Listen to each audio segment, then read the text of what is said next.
น้องคือแล้วน้องมาให้ข้าวก็ที่ตื่น西西人做诶，嗰間碌兩木窩嚟嘅。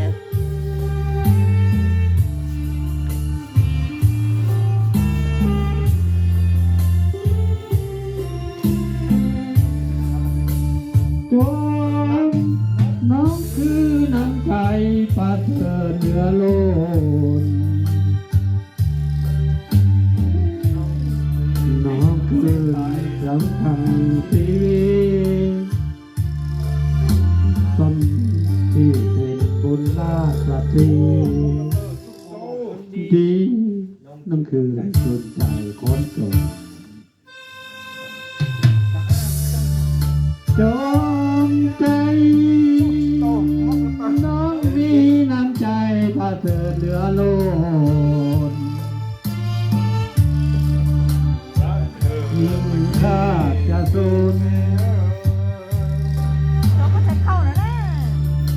ให้สูญโจร